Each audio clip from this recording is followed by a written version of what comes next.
Hi, I'm Megan Stikowski, and with me today is Sarah Foe. Sarah is based in Pittsburgh, Pennsylvania, where she has her own family and child therapy practice.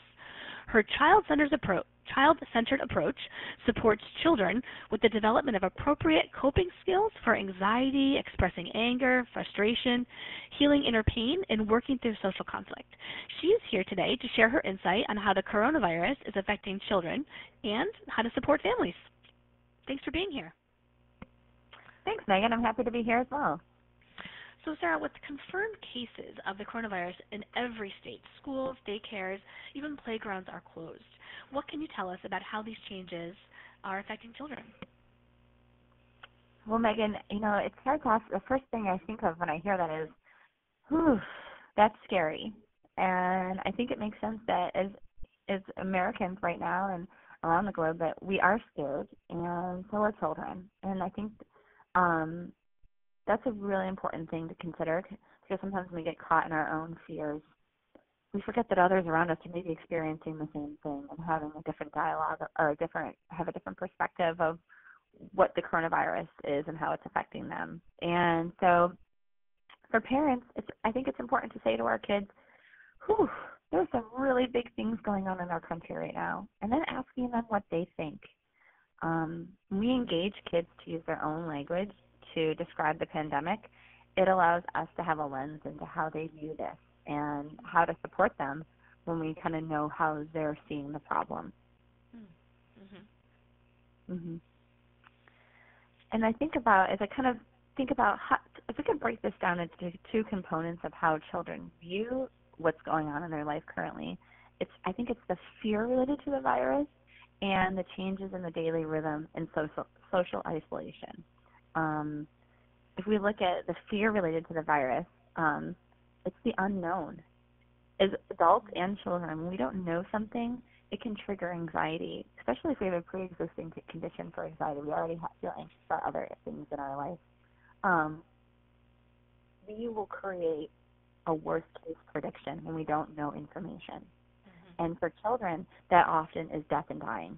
They will go to that extreme because that prepares them in case that does happen. And so as they're grown-up or the adult in their life, it is our, responsibility and what we can do to support them is let them know with honest and accurate and developmentally appropriate information. And could you elaborate on that? What is developmentally appropriate information? Well, I think the number one component, Megan, is making sure that they feel safe. For children right now, if a child thinks of death and dying, that feels really unsafe. And so when we're honest with them, children can read when we're being honest with them, especially when they're heightened, and heightened meaning when they're feeling anxious and nervous. They really have to read adults really closely, and their nonverbals are just as important as their verbal communication. So what we can do as grown-ups is when they ask us a question, we can pause first. That pause is so valuable. It gives us a chance to gather our thoughts rather than just to react to the question. We're responding. So we're giving simple, accurate, and developmentally appropriate. And what that, kind of answering your question, Megan, what that developmentally appropriate piece looks like is making sure that we're explaining what's happening so that we talk about washing hands, we talk about staying 6 feet, we talk about having to stay inside. We talk about that in a component that relates to what they know about themselves. So especially young children, they're very child-centered, which means they think about themselves and how the world affects them. So if we respond with fear, we're going to have a fear response from them. So if we say, stay away from them, or wash your hands, don't touch that. Even if I talk how I'm talking to you right now, you might even jump just a little bit. It might change of tone. Children will as well. So if we use words and language that are sensitive to what they're experiencing, like remember, keep the feet, or just gently guide them with our bodies to move to a different direction, or walk with them. Let's go wash our hands together. We just touched that. Let's go wash our hands. Let's sing the happy birthday song. We're guiding them and giving the tools, but we're not instilling it as a fear response. And I think that's the developmentally appropriate part of it as well. And keeping kind of in our mind that being honest, but not getting more information than we need to, is really an important thing as well. Okay, well, how do parents know if what they're doing now and their daily routine is really working. Well, Megan, that's a really good point. The daily routine is something that we've taken for granted, I think.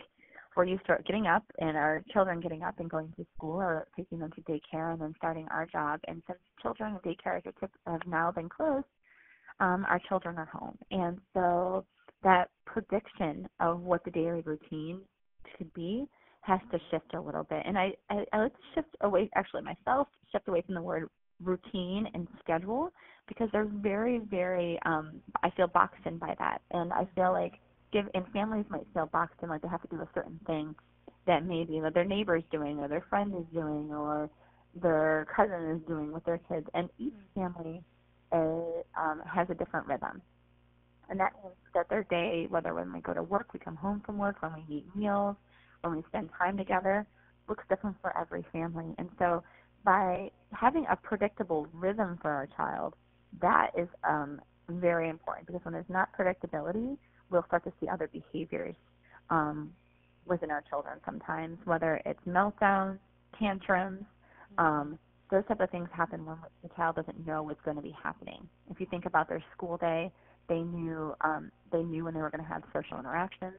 They knew when they were going to have their meals. They knew when they were going to have to have things asked of them.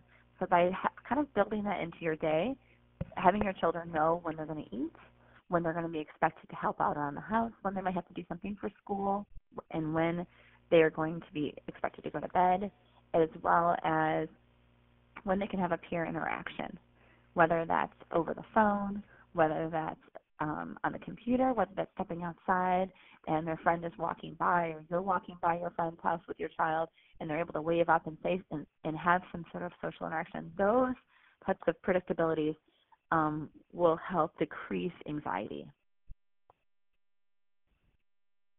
What is another skill that we can tap into to kind of decrease anxiety, perhaps in the moment? In the moment. So in the moment, to decrease anxiety, it's just to breathe. And I know that we talk about breathing, Megan, as like we're breathing all the time. Of course, we're humans. That's how we're keeping ourselves alive. But a breath is can be such a mindful thing. It's always with us. And if you've ever noticed, you might sometimes we're holding our breath. We're like, and we like let out a deep sigh. Having a mindful breath, meaning as we take it, and I'm going to invite everybody actually just to pause right now and just actually put my words, what we've been talking about, and just because we've been talking about some pretty heavy information, and even when I'm talking now, when I just mentioned tantrums and meltdowns, that might have activated something within your own self. Just listen to this, reminding of experience you've had with your child, either recently or in the past. And so when we have that activating moment, taking a deep breath in, and what that looks like is we're going to push our feet into the ground. I'm going to invite everyone that's listening, like Megan, you as well, your feet into the ground. And I'm going to breathe in. I'm going to count to 4. We're going to hold it for 1 breath, and then we're going to breathe out for 4. And then we're going to breathe in 1, 2, 3, 4. Hold it. 1, and then breathe out. 1, 2, 3, 4. And sometimes in that moment, just that breath, even if our child is having the tantrum and the meltdown, or they're asking us the questions about the coronavirus, that pause and that breath is a coping skill that often gives us a chance to think clearly, and to respond rather than to react. So we're kind of drawing in from your question, things that we can think of. We want to make sure we're letting our child have accurate information based on their fear related to the virus, and also having predictability in their daily rhythm. Yeah, that makes sense. And I really do feel better already just taking a couple of deep breaths. But what if this check-in, this deep breathing isn't enough? When should parents, themselves or children seek additional support?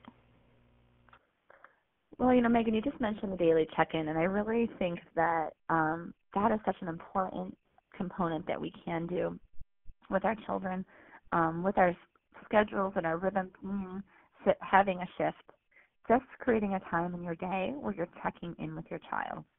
And that means like, are you okay? Or going back to our original question, how are you seeing how things are going? Getting another check-in on their perspective But that also creates predictability. The children will know, oh gosh, mom's going to come in when she gets home from work and check on me, and ask how I'm doing with all of this, or grandma is going to make sure in the morning that when I get up, she's going to ask me how I'm doing. And I think that kind of predictability and that daily check-in will give you a lot of information on how they're doing. If they're not responding to that, or if they're avoiding that question, then that's kind of sometimes that goes off like a light bulb going off in parents and grandparents' eyes, like, oh, that's different. That's not their usual response to me. And if we're noticing they're not eating like they usually would, or finding like their usual pleasurable activities, whether it's play or laughter or telling jokes, or if they really like to read before or play video games, they're not interested in doing those things, or their sleep is they're having a hard time sleeping, it may be time to contact their PCP and just talk to their pediatrician. It can be over the phone. You don't have to go in right now, given our circumstances of not being able to go to doctor's office like we usually do, and just have a conversation. And also, if your PCP doesn't provide that kind of consultation over the phone, many therapists, child therapists, will talk over the phone or online for 15 minutes as like a complimentary way to see if this is a good fit, or if, hey, you really should, I think it's a good idea for your child to seek therapy, or, try this intervention. This may help, and see how that works. And call me back in a couple of weeks if it's not helping. There's availability, just like adults have access to behavioral mental health. Children do as well, especially with the coronavirus. Therapists, I know with my own practice, I am providing therapy online with my clients on a weekly basis, and that's another predictable factor. We talk about rhythm. Every week they know they're going to do a check-in with Sarah and have a therapy session where we actually play online. I can't believe this is what's happening, but a year ago, if you had said that, I said, I don't think that's possible, but I'll tell you what, it is possible, and I feel like I'm able to connect with kids and support them through this. So, that's also another where parents don't have to leave home and leave their children for them to get support. But, Megan, I think it's important to mention in any conversation we talk about mental health that it's just as important as physical health. And if a child expresses they feel like this is too much for them, and they feel that they're going to harm themselves, or they are showing signs that they're harming others, it's important that we act in a way that's to provide safety for themselves and other people, and whether it's calling a child crisis network in your area or 911. We have to treat it with the same urgency we would if it was a physical health crisis. And those all of those support networks are still here and still available for families, even though this is going on. So I just like to mention that it's important. It's an important factor. Yes, absolutely. Thank you for that reminder. And Sarah, if you had one big tip that you could share with parents on how to talk to you and answer questions that their kids may have, what would that be? Well, really, Megan, I think it is to be your authentic self. And what that looks like is that you're feeling panicked. You're feeling anxious and overwhelmed and nervous. Feel those feelings. Feel them in front of your child. Feel them in front of your family. We don't need to hide them. That is one of the most valuable things we can give our children is allowing them to see us feel those feelings, because it gives them permission to feel those feelings out loud as well, and not to internalize them. Sometimes children feel like they can't feel those feelings because it's too much for the parent, especially if the parent's overwhelmed. But for the parent to show it and to be in it, but the next step is the adult piece of it is to regulate through it. And so we're talking about breathing. That's part of the regulating. Just pausing and breathing. That stays attuned to self, pushing our feet into the ground, giving our arm. We can massage our arms. We can splash cold water on our face. We're regulating. When we feel dysregulated and heightened, we're showing our children, I can breathe. I can still keep my sense of self. All of the fear and anxiety is going to be around me, but it's not going to define who I am right now. And I think those type of pieces, I like to use the saying in therapy, we have to name it to tame it. We have to name our feeling out loud in order to tame it. And the taming it is the coping skill. Breathing. A pause. Taking a step outside.